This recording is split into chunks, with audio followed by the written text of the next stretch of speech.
Next session, which is a topic I think is close to everybody's heart in this room. There are bankers, hedge fund managers, investors, etc. in the room, all of whom are affected by the changes in the regulatory environment. The next session, I think, gives us a great insight into what's currently going on. Hopefully we get some great discussion going. And we also have 3 different perspectives. So what I'm going to do is call upon stage the panelists. Now, the panelists can be moderated by a gentleman you met yesterday, Vikram Mansharamani, as you know, lecturer at Yale and a senior fellow at Harvard. And the panel itself consists of Sir Paul Tucker, former Deputy Governor at Bank of England, His Excellency Mubarak al-Mansoori, Governor at the Central Bank of the UAE, and His Excellency Hamood Sangour al-Zadjali, Executive President of the Central Bank of Oman. Gentlemen, over to you. Perfect. Thank you, Sean. Thank you. Hello,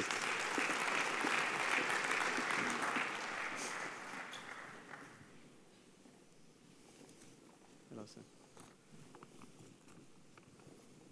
Hello.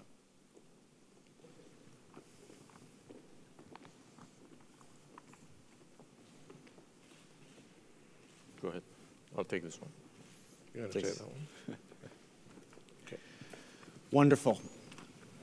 Well, I'm honored to be here with you again today, and I'm thrilled to have 3 wonderful panelists that we have the pleasure of having join us this morning. To my left here, we have His Excellency Hamood Sangour al-Zadjali, who is the Executive President of the Central Bank of Oman and one of the longest-standing central bankers in the region. I believe he's been in the position since 1991. To his left, we have Sir Paul Tucker, who recently stepped down from the Bank of England, where he was Deputy Governor in charge of financial stability, among other things. I think he's worn many hats in many regions, etc. And then lastly, on the far left, my far left, is His Excellency Mubarak al-Mansoori, who recently, last September, was appointed head of the Central Bank of the United Arab Emirates, and has a long and distinguished set of accomplishments that, frankly, is too long for me to list here, because if I did, I'm not sure we'd have time for questions. So, actually, Governor, let me begin with you. The world we're seeing today is very complex and very interconnected. We have a global economy that has China slowing, a strong dollar, Europe in the midst of chaos, currency volatility, and what happens in one portion of the world easily can affect another portion of the world. Given this dynamic, what does the world look like from your perspective? Okay. First, let me take this opportunity to thank NBD for inviting me and also inviting me for the dinner. Actually, you know, we are obsessed by regulation, so I was thinking last night, maybe we need to introduce a regulation for tipping waiters, you know, giving them tips to sing. So going back to your question, I think it is a very interesting time, by the way. And we are in the UAE so fortunate that our currency is linked to the dollar. We sell oil in dollars. As well, our economy is an importing economy. So really, a strong dollar helps the UAE. However, I think what's happening around the world is really interesting, and it is somewhat puzzling, because you have the US is on a very nice recovery path. The expectation for interest rates to go up. So dollar is increasing or appreciating on that expectation, while the rest of the world is going back in terms of its growth. Mm-hmm. So that, in a sense, puts the liquidity. I think liquidity is very important. Sure. You will see liquidity flowing to the US because of the carry trade, because of the higher interest and the appreciation of the dollar. For us in the UAE, I think we have benefited a lot from the linkage to the dollar. And we don't have any intention to really think about doing anything to that, because that is a very important link we have. It provides stability to our economy. And also, the difficult part is that, our investments, they are mainly in dollar-denominated instruments. So I would be happy to give it to the sovereign wealth funds and maybe give me half of the return with the guarantee. Where is Mark? Is he here? But however, I think it's in terms of having low return, that is, I think, the difficult part. And that is what myself was a bit surprised when I looked at the central bank portfolio coming from a sovereign wealth fund. Sure. There is a big difference. Yeah. But this is the reality. As a central bank, we are responsible for financial stability. We need to have liquid assets. Yeah. So there is a fee we are paying, which is a low return. Yep. Do you worry about relative competitiveness for the region or even for the UAE, given the strong dollar and the connection that you have to it? Sorry, in terms of? Well, as you indicated, the United Arab Emirates has lots of exports as well. Exports tied to a stronger currency makes the exports less competitive compared to peers that are not tied to the dollar. Mm-hmm. Is this a concern you have? I don't think it's a concern. I don't see it as a concern because, as I said, we are an importing economy rather than exporting. We export oil and some other services. Now we started exporting. But our exports are mainly towards our neighbors, sure, which are also linked to the dollar. Fine. Okay. Yes. Wonderful. Let me turn to Sir Paul Tucker. Sir Paul, you've had an amazing career that's taking you through. You've spent a lot of time in Hong Kong, if I understand. You've also spent a lot of time, obviously, in England. I'm very curious if you can comment on your perspective of what's happening in Europe, how it can affect the world economy, and the implications for this region. Thank you, Vikram, and it's great to be here. You can only call me Sir Paul once. It's okay. Paul from now on. You said Europe's in chaos. I don't think it's in chaos. I think it was close to chaos 2 years ago in 2012 when things were really seriously difficult. It's a relief to me that the ECB has started on QE.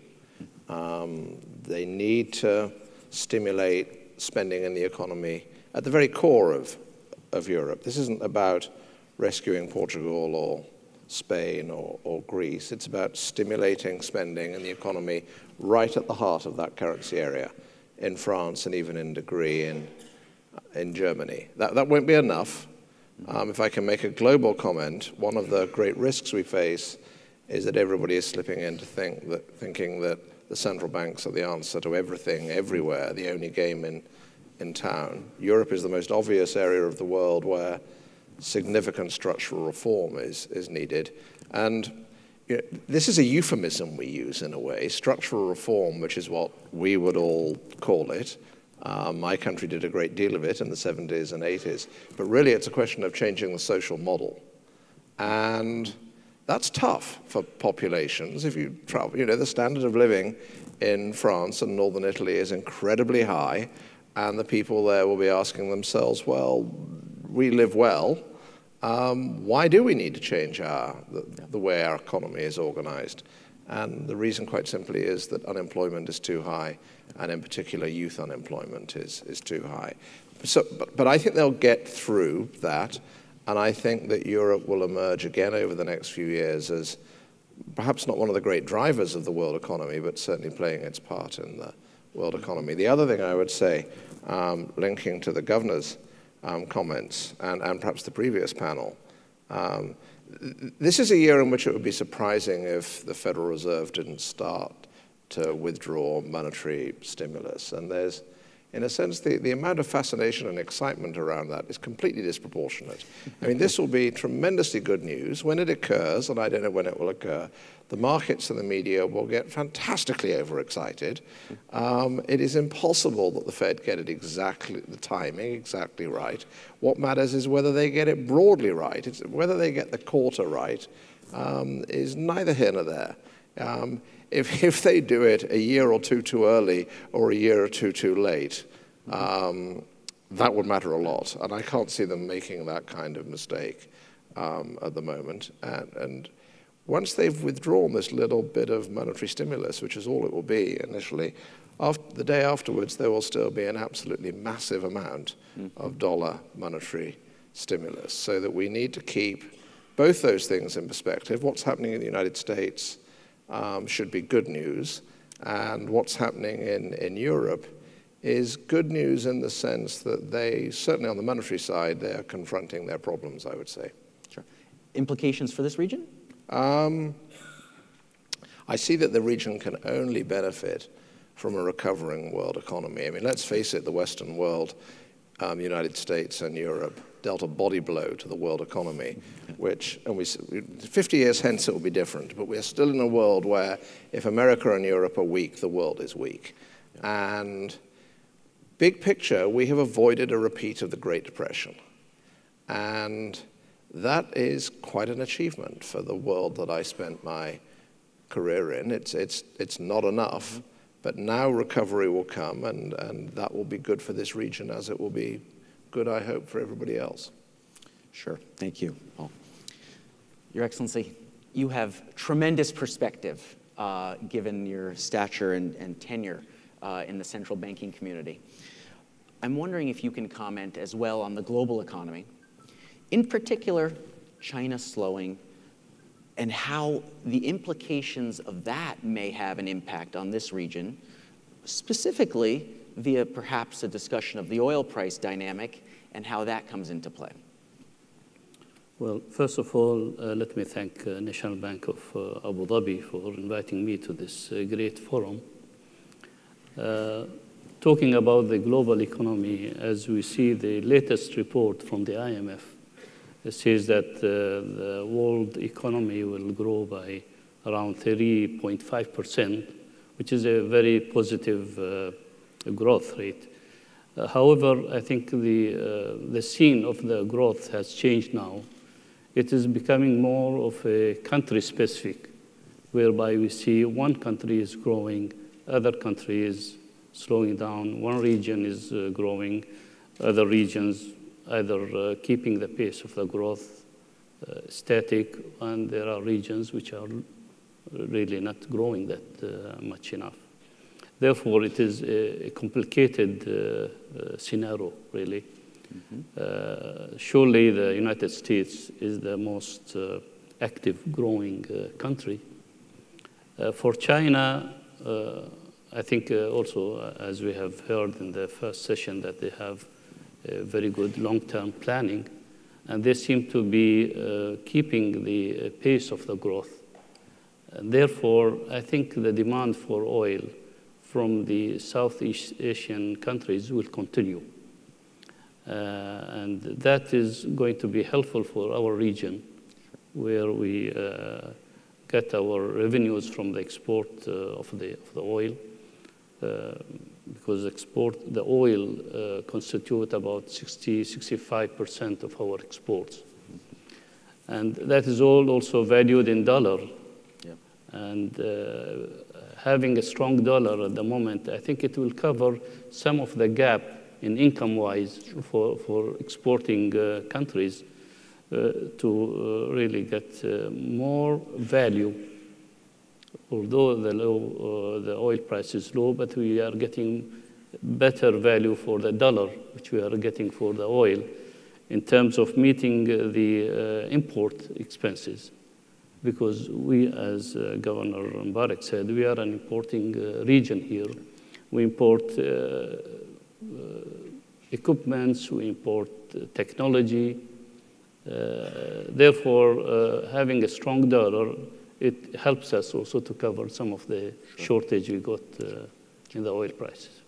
And it sounds like what you're suggesting, which I tend to agree with, is a lower oil price helps stimulate demand for oil from some of the fastest growing economies in the world, which is net in the long run a very positive development to have Asia very excited about using oil rather than developing alternatives perhaps or whatever else they might do.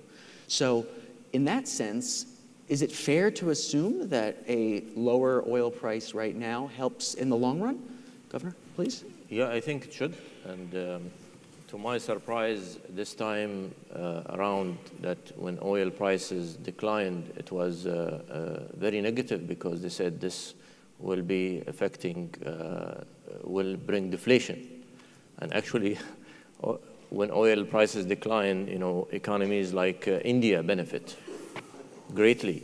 Tremendously. So yes. I think it should help economies, whether Europe or Asia, to get them out of the low base. Yeah.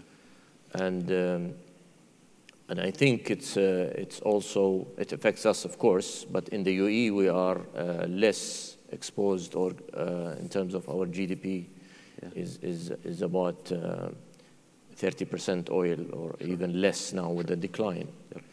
So this should really, it will affect us, but we have, I think, we have financial capacity in terms of our sovereign wealth funds and our banks. They are fairly liquid. Yep. We have very good capital adequacy ratios for our banks. And all over the last 5 years, they have been reducing their NPLs and taking provisions. So I think the banks, they are in a very good position today. Yep. And business is as usual. However, you know, when things, when you have to evaluate whether you will withdraw money from sovereign wealth funds or do a project, then you will have to really look at the cost and the return profile of that project. So I think it will be optimized, rationalized, rather than stop spending. Yep. I don't think that will happen. Yes, Your Excellency, please. Yeah, I would like to add that a very low oil price is not beneficial for the global economy, and also a very high oil price is not also beneficial. So a reasonable price, I think it's beneficial for everybody. If the low oil price will persist, I think it will reduce also the purchasing power of the oil exporting countries. Sure. And they will not be able to import or purchase equipments or go on implementing mega projects, sure, which the industrial countries would benefit from, sure, by exporting their technology, their equipments. And also at the same time, a high oil price is not good for everybody, because for the oil importing countries, they have to pay a higher price for it. For the producing countries or exporting countries, it will be like a curse, because it will make the governments really to be very,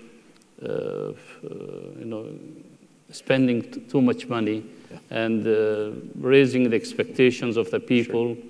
And I think it also spoil the wealth of the nation. Therefore, a reasonable price of oil, I should say between $80 and $100, is going to be very beneficial for everybody. Wonderful. Paul, I saw you nodding along. As I said, suggested that the current oil price would be very beneficial to global growth. I mean, the central Bank of India was commenting that this was a $50 billion gift to the Indian people and the Indian economy to have lower oil prices. That will stimulate demand, clearly. That will help the transition in China from an investment-led economy towards a consumption economy. Your thoughts? No, you're right. In the short run, it's going to help the world economy heal, and it will help Europe heal, and it will help America secure its recovery. And I think in the longer run, that's good for this region. It will also have another effect as well, where entering a few years where this region's external surpluses are probably going to be a bit smaller. The same is true of Russia. For different reasons, it's true in China as well.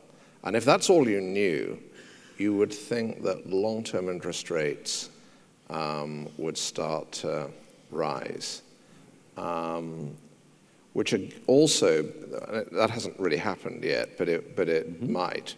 I mean, one of the reasons that we've had such low interest rates for so long, going back before the 2007, 2008 crisis, is this ex-ante imbalance of savings and investment in the world. And the world financial system has turned out to be not terribly good at intermediating those savings and getting them to productive ends. Instead, we had a subprime mortgage boom in the United States, which didn't do anybody any good. So in a sense, one of the happy things that could come out of this would be the start of a normalization in the world real interest rate, which I think would, in the very long run, would help capital to be allocated efficiently. And again, I think that would be good for this region as well. Can I just say something about China while I've got Please. Cut me off if you want to. But No, please. I think something fascinating is going on in China.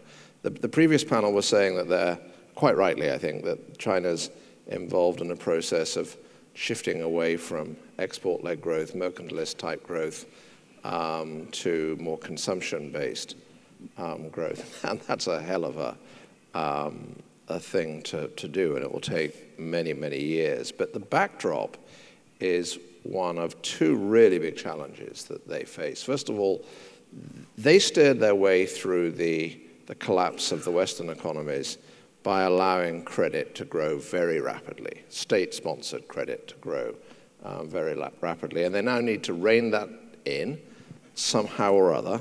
And as is commented widely, shadow banking isn't just a phenomenon found in Wall Street and the City of London. There's a manifestation in China. They are also, under leader Xi, clamping down on corruption.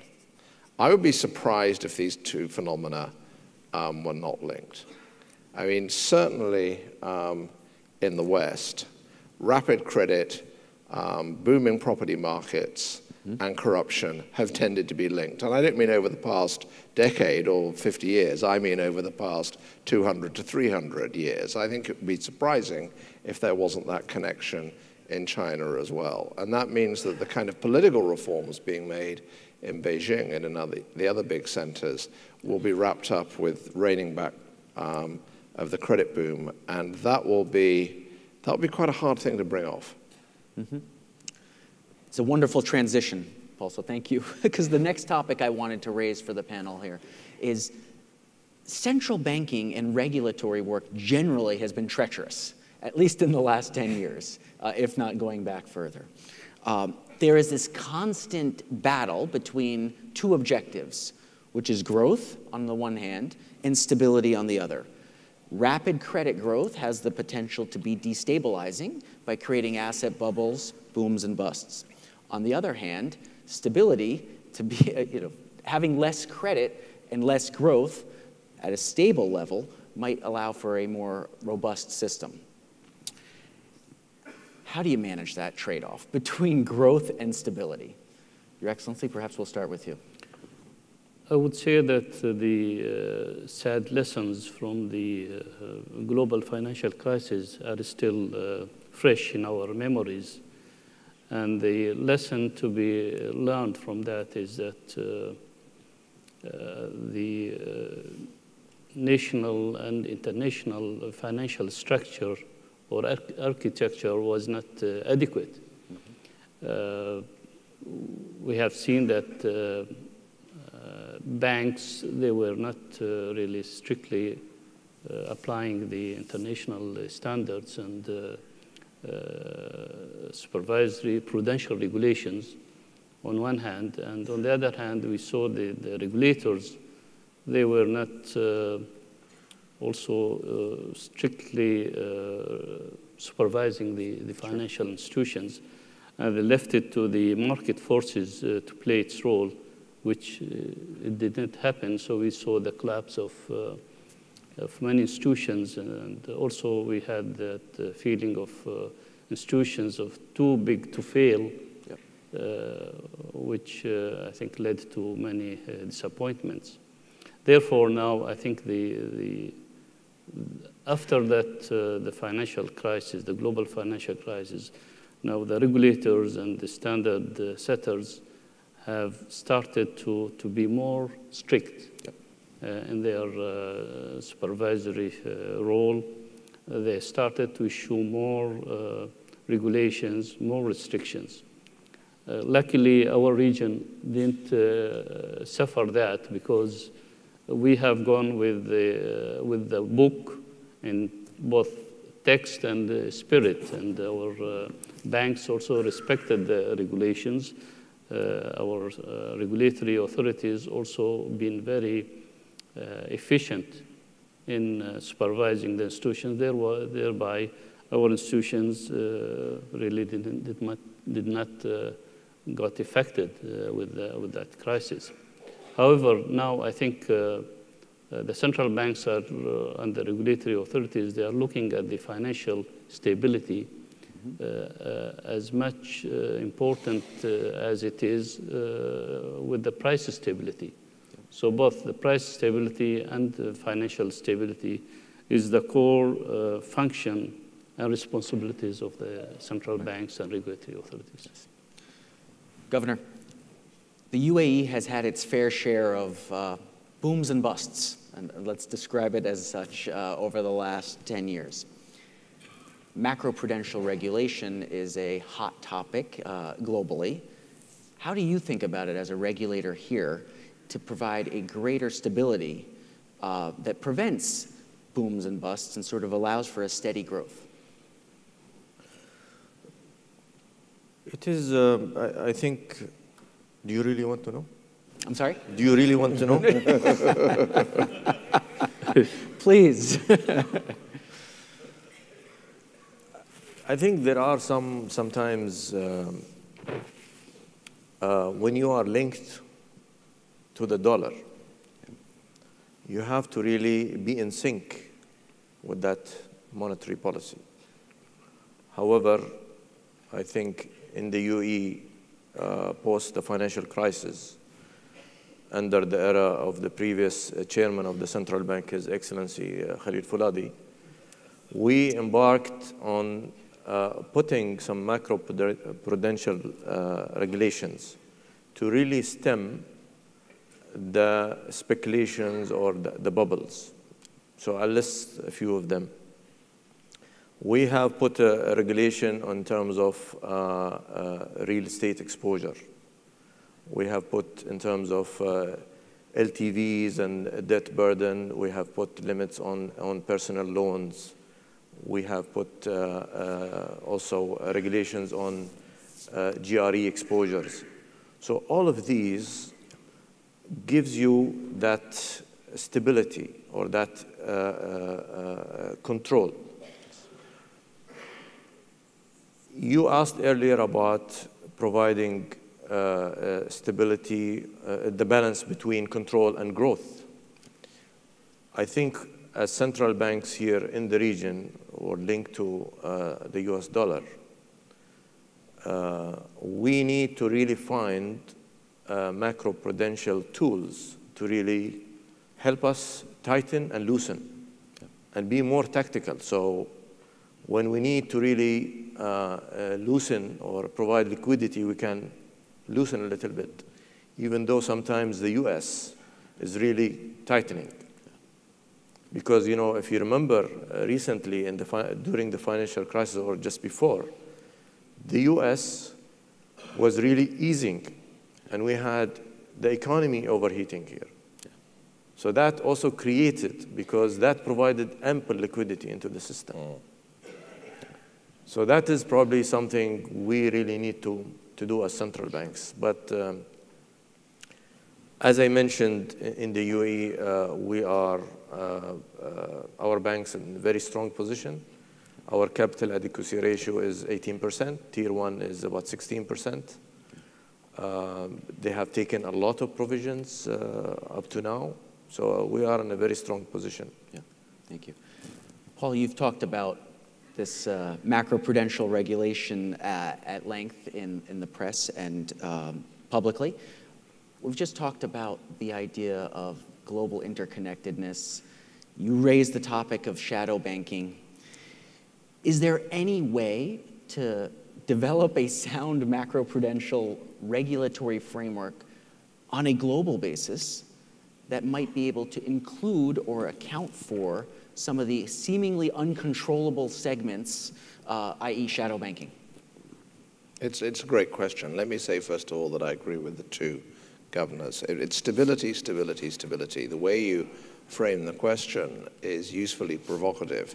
Central banks can produce stability, they can produce growth. No, they cannot produce growth over the medium term and long term. And there is a real risk in the world at the moment that because central banks can support growth in the short run, they can and are in the States and in Europe, that the world will slip back into thinking, and even central bankers will slip back into thinking, that they are generators of growth. No, they are not. They can provide a platform of stability where a market economy allocates resources and effective investment will produce, and education will produce growth over the long run. And central banks, once they get through this difficult phase, they need to screech from the rooftops that they are not producers of prosperity. They are producers of stability. And of course, we failed to do that in the West. And it's enough just to concentrate on that. In terms of the particular question you ask, I hope so. I think this macroprudential thing is very challenging in two senses. First of all, some countries have got a well-articulated macroprudential regime, as it happens. My country, the UK, does, and I guess I was one of the architects of that. The US doesn't really, not for no other reason that the Dodd-Frank legislation was kind of done and dusted by 2010. And this idea of really needing a completely different type of regime was hardly out of its blocks then. In Europe, it's somewhere in between. The euro area doesn't. The EU has a macroprudential regime. The euro area does not. And I think that investors around the world are going to have to get used to asking tough questions about local macroprudential regimes in the way they have learned to ask those tough questions about monetary policy. The other really big challenge is precisely the one that the governor identifies, which is tactical adjustment. So if this amounts to tweaking regulatory requirements, as I think of it, sustain the desired degree of resilience in the system as one enters phases of exuberance or of kind of depressed animal spirits. This is regulation not on the model of very long notice and common rulemaking that exists, say, in the United States, where by the time you finish the consultation and tweak the rule, the boom that you were trying to dampen down has blown itself out and possibly blown up the world. And this is a real challenge, because what it amounts to doing, if you're going to say the governors can have more flexibility, then let's be clear, that means that they have more power. And that power, therefore, needs to be well designed. So the 2 points are the same, actually, which is that I think we do need these regimes. We do need to give the governors more power, but that power needs to be boxed. Why have they got it and what's it for, rather than just saying, hey, you seem to be good at what you do. Can you sort out everything for us? Any comments? Your Excellency? To this idea of global macroprudential regulation and thinking about it versus the tactical needs on a local level? I would say that in the coming time, there will be more macroprudential regulations. There will be more restrictive application of these regulations on the part of the regulators. because the impact of the financial global crisis was very damaging. Therefore, now, as we see that day by day, we see new standards being set. We see new regulations are coming. We see the Basel III is also impending on the banks. Therefore, I think our financial institutions will go through a very difficult time in meeting all these macroprudential requirements. Therefore, I think we are heading for more financial stability in our regions. And that would really put greater emphasis and responsibilities on the central banks and the regulatory authorities to ensure that there is a financial stability all around. Of course. Come. I think it's, you mentioned that the ultimate or the primary role of central banks is financial stability. I agree with you 100%. But because I'm the new guy, I can afford to differ a little bit. I think in our region, we need to provide also that element of growth. And with regards to the Central Bank of the UAE, we are pushing for SME lending because that does not have its share. So we're trying to encourage banks to do that. So that's long-term growth. We're trying to improve efficiencies because at the end of the day, yes, it is financial stability, but also the normal person is affected in terms of services, in terms of cost of these services. So I want to really make sure that the banks have a very good coverage of all segments. I want to make sure they provide it in a cost-effective way. I want to make sure that they are up to date. We are, for example, now, very soon we'll start a project which is we are reviewing digital payments regulations. Because in the UAE, we have high demands, from our leadership. They want everything to be on mobile very soon. So payments will be on mobile. So we want, as a central bank, to review regulations in that sphere. Also, we are working with other institutions to really, and Islamic banks, to really have one main Sharia board covering all banks, because now each bank has its own. That will help standardize products, will help put regulations, will help also in terms of international regulations. So we are trying to push towards, being more efficient, being more creative, even, but not losing sight of financial stability, of course. Sure. It's a tough balancing act. There's no question there.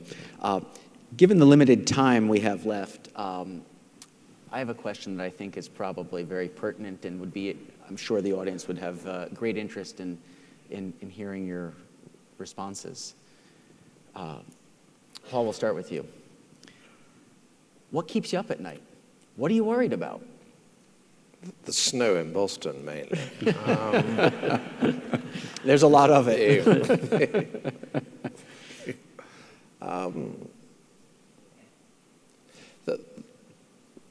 It doesn't keep me awake because I've retired, but the world is undergoing an extraordinary transformation and it's magnificent that many regions of the world are now economic powerhouses, and at the same time as profound technological change, at the same time, at least in the West, but not only in the West, of massive demographic changes. And we have chosen this moment to have the biggest financial crisis in nearly a century. And navigating that presents massive challenges. This goes back to your first question.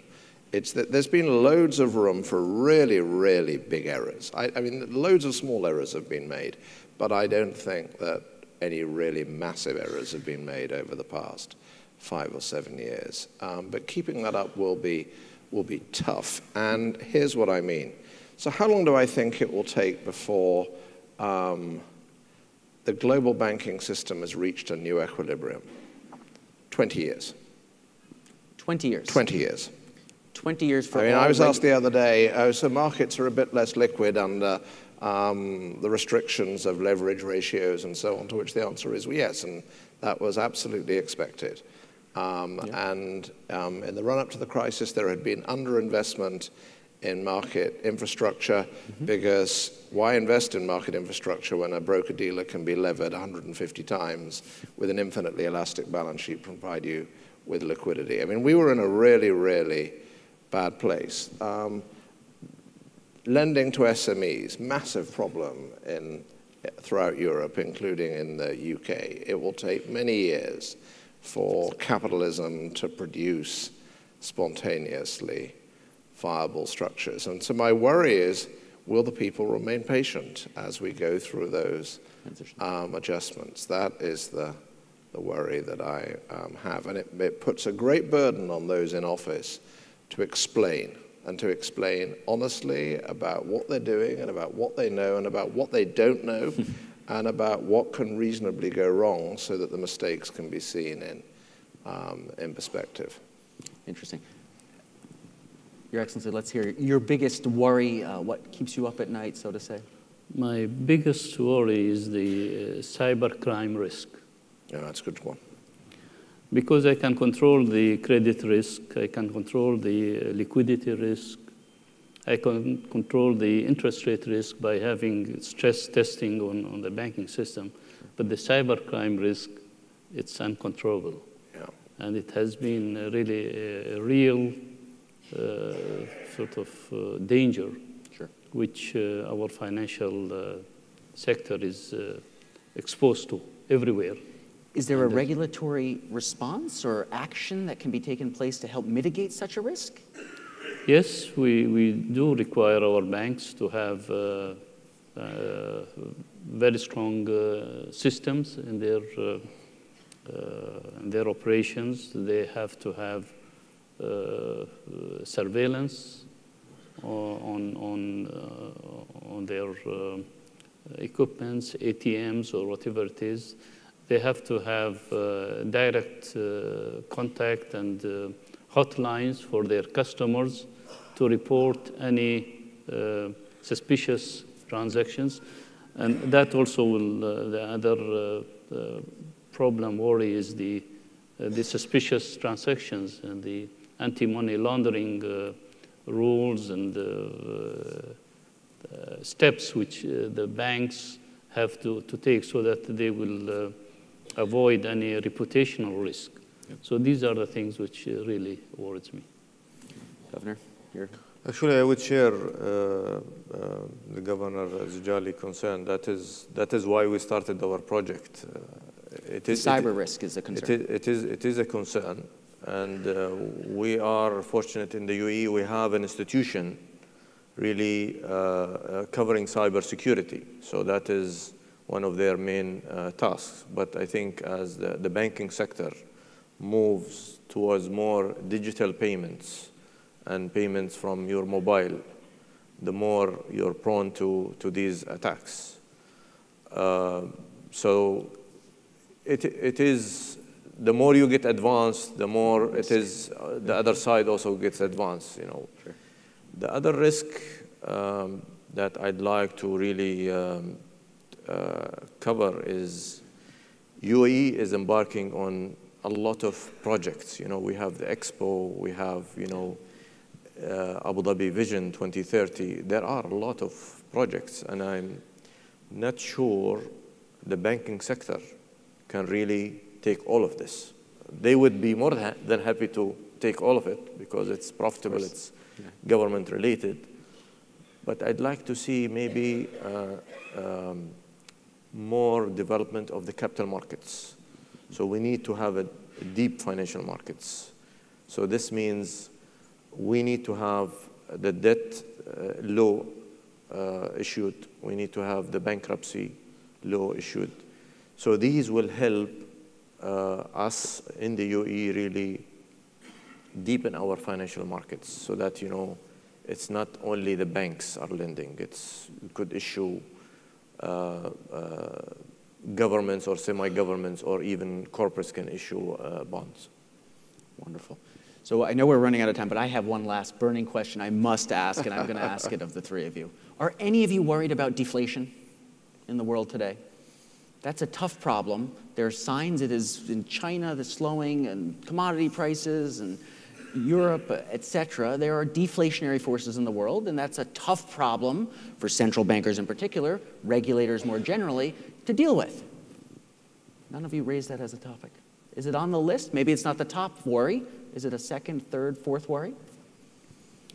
I don't think it is on the top of the list. We like deflation. We like low inflation because we are a consumption society.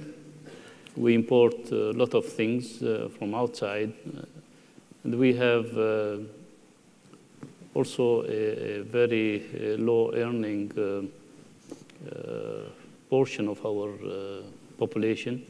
So low inflation really helps everybody. It helps also the government to execute the projects which they have in line. So it's not a big not very worried. Okay. No. Paul? I would have been worried if the ECB hadn't done QE, and in many respects, I wish they had done it earlier. On the previous panel, one of the guys said that they didn't think the ECB would sustain their QE.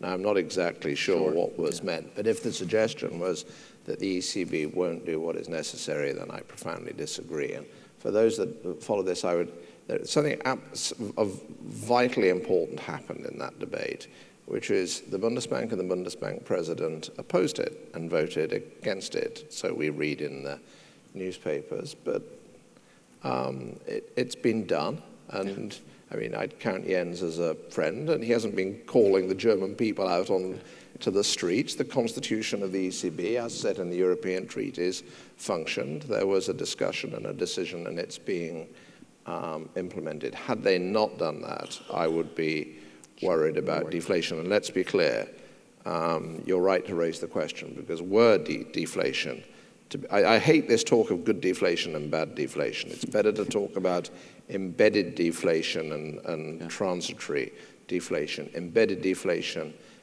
is staggeringly destructive in a world where people are indebted. So my goodness, my former colleagues and the governors here need to get this right. Yeah.